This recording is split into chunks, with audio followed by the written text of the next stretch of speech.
Ladies and gentlemen, please welcome the President and Chief Executive Officer of the Detroit Regional Chamber, Sandy Baruah. Well, good morning. Good morning. So I always know how well Wednesday night went based on how many people are here Thursday morning. I'm looking at Nigel and Bruce in particular. Clearly, you did not have a good enough time last night. So I'm a little concerned. We're going to have to get you a better evening agenda, I tell you, these automotive guys. So listen, I've got just a couple of housekeeping things. We'll get started. We are over $100,000 with our Mackinac Policy Conference Flint Challenge. So very excited about that. Thank you for everyone who has donated. For those who have made individual donations above $500, those names are going to be scrolling at various times during the day today.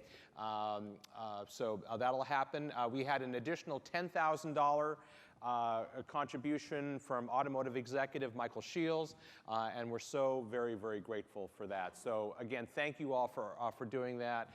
I think it's made a real difference. And again, this $102,000, $103,000 now, is going to be matched every dollar by the Mott Foundation. So I think we've made a really significant thing. So again, thank you all very much. The other housekeeping thing I wanted to do is I wanted to talk a little bit about kind of where we're going, kind of as an organization. So yesterday we heard all this really kind of forward-looking stuff in terms of where the region is going from our mayor, where our key industries are going. We spent a lot of time talking about the Internet of Things, and we talked a lot about the future of the automotive industry, and we have all these really interesting things happening. And a lot of these industries, like our automotive industry, like our defense industry, like our technology industries, like the city of Detroit and the state of Michigan itself, we're all trying to figure out what we want to be when we grow up. And actually, we at the Detroit Regional Chamber have been kind of doing that same thing as well, too. What do we want to be when we grow up? So for 36 years, the Detroit Regional Chamber has been the proud steward of this conference. And we've worked hard over all those years to make sure that this agenda is interesting, it's timely, we're providing you value, and we hope that you think that we've accomplished that. The one thing that we haven't done at this conference is talk about us. And I want to break that rule just a little bit here, because the year-long effort that we have gone through at the Detroit Regional Chamber to figure out what we want to do when we grow up has led us to a really interesting place. So our journey took us literally across the country. We took our senior team and went to the best-in-class chambers of commerce and economic development organizations in all parts of the country. We either visited them or had them visit us, or we researched the heck out of them. But we got on planes, we had people get on planes, and we learned what other organizations are doing. And we learned two things. First of all, if you've seen one chamber of commerce, you've seen one chamber of commerce. And that was a really important lesson. The second thing, and frankly the more important lesson that we learned, is that it wasn't about being the best chamber of commerce. It wasn't about being the largest chamber of commerce. It was about being what is, as a nonprofit organization, as a 501c3, what role should our organization play given the unique situation that the city of Detroit and the state of Michigan are in? And given the fact that we're the 5th largest chamber of commerce in the country, we had some bandwidth, some flexibility to do that.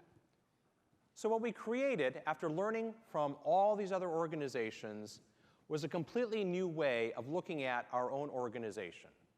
And we call it Forward Detroit. Forward Detroit is based on 6 pillars. And what we said to ourselves after learning from others and kind of examining our role in our community is that if we were just a traditional chamber of commerce focused on traditional chamber of commerce issues, we will not meet the challenge that our region has in terms of the opportunities that it has and frankly the unique challenges that it has. And we said, listen, if we are not relevant to people as an organization, we will not have succeeded as a nonprofit organization based in the city of Detroit. If we're not focused on our broader community, we will not be successful as an organization. If we're not focused on the talent needs that all parts of our society need and that our citizens need to compete and win in the 21st century, we will not have succeeded. If we don't focus on the global connectivity, and our thought was, gosh, our companies in our region are so globally connected. They're so globally savvy. But sadly, a lot of our population is not as globally savvy as we'd like them to be all the time. And we need to change that dynamic if Michigan is going to compete and win in a global 21st century marketplace. Next generation mobility. And that's, we heard a lot about this yesterday. If we don't own in Michigan and Detroit the next generation of mobility and the transformation of the auto industry that is occurring right before our very eyes, we're going to have real problems. And we need to rally around this challenge, which we are as a state, to own next generation mobility. And of course, basic business issues. And so what we did was we took our organization and we basically realigned ourselves to meet these issues. And then we thought, gosh, what if we did something more than that?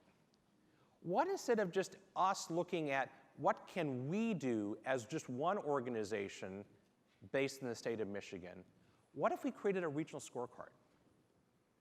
What if we were able to create a regional scorecard that would allow any organization that's working for the public good in the Detroit region, or the state of Michigan for that matter, to rally around a common set of metrics?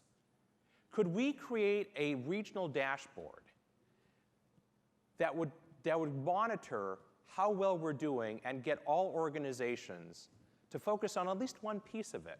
And here's what we came up with. So we said, what's important to people? What should we be working on with people?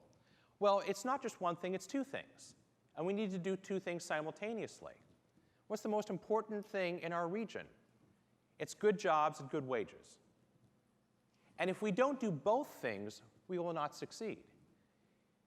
And what we did was we said, our unemployment rate needs to be below, our goal should be below what is considered to be full employment, which is 5%.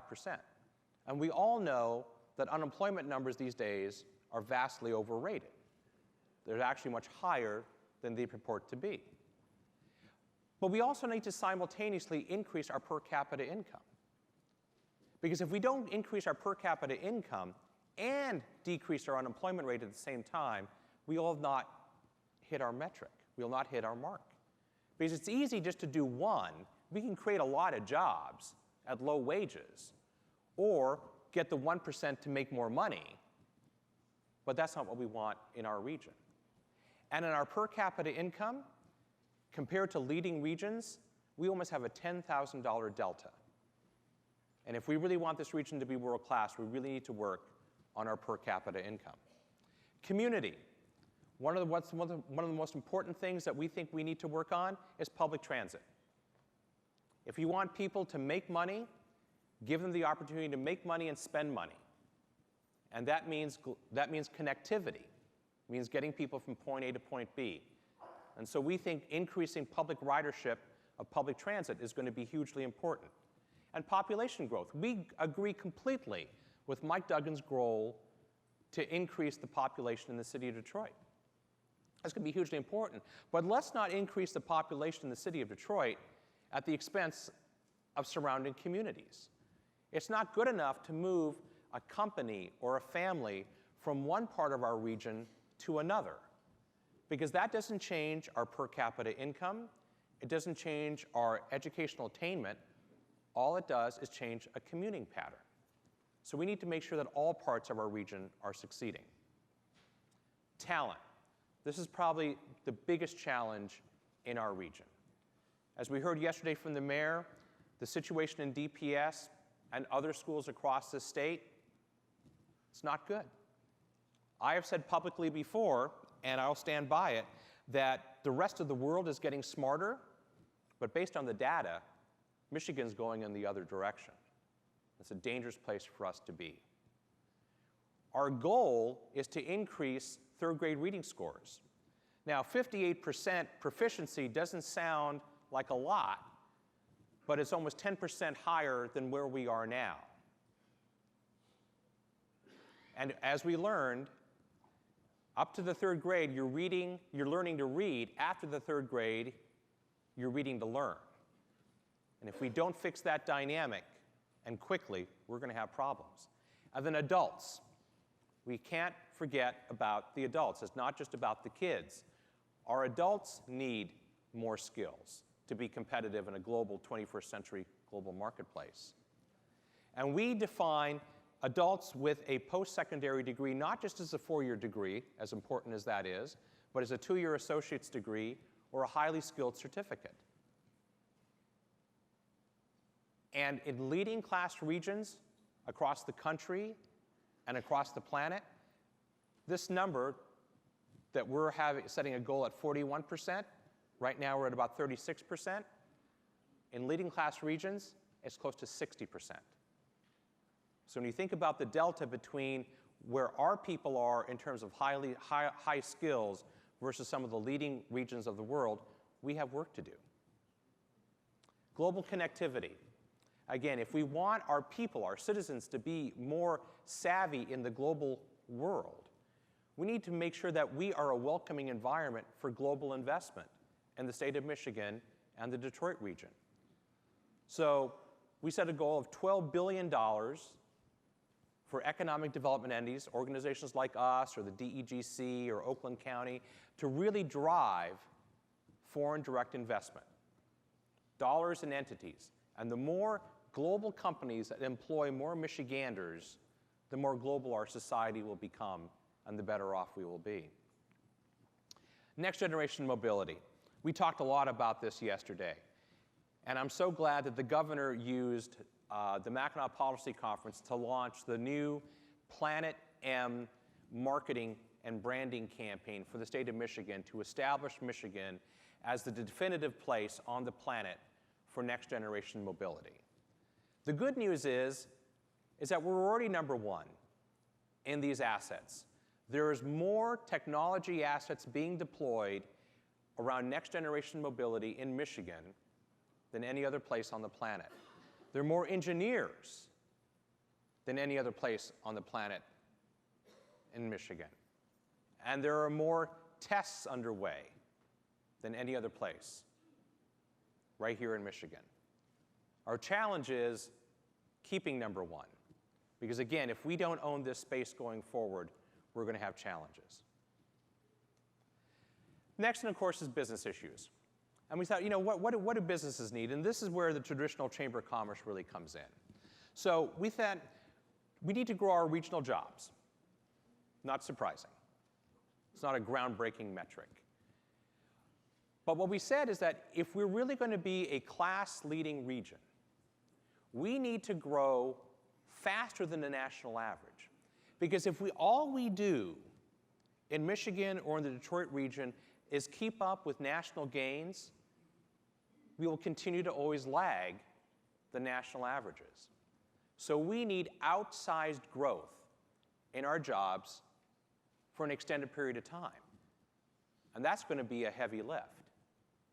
And again, we're talking about regional jobs. We want to make sure that all parts of the region and the state are succeeding, not just one part of the state. And then we want to raise your rent. I'm trying to increase your costs. But the reason that's important is that we need more market rate rents all across the region and across the state. Because if we get more market rate rents, the more development that'll come and the more attractive we're going to be to investors. And that'll lead to new building, and new building will lead to economic growth and job employment. That's important. So this is our agenda. We think it's unique. We're very excited about it. Our organization has kind of reshuffled our chairs to kind of rally around these. And our goal is to kind of push this out, particularly into the region, and see if other organizations will adopt parts of these metrics as time goes on. And I want to thank our incredible supporters of this. We've had lots of organizations. I particularly want to thank the MEDC, Blue Cross Blue Shield, DTE Energy, and the GM Foundation for their leadership gifts for this. I also want to thank our brand newest investors that have just come in to support us. St. Joseph Mercy Health System, Lear Corporation, and a personal gift, a very sizable personal gift from our friend Jim Nicholson from PVS Chemical. So we think this is going to cost us about $20 million to do this. So it's not chump change, but we're really excited about this. We're really excited about what this region and what this state has in store. And if we can create this regional scorecard, and if all organizations can be pulling in the same direction, no matter what your mission is or no matter what, how you're funded, we think we can make a real difference here. So thanks so much. Enjoy the rest of the morning.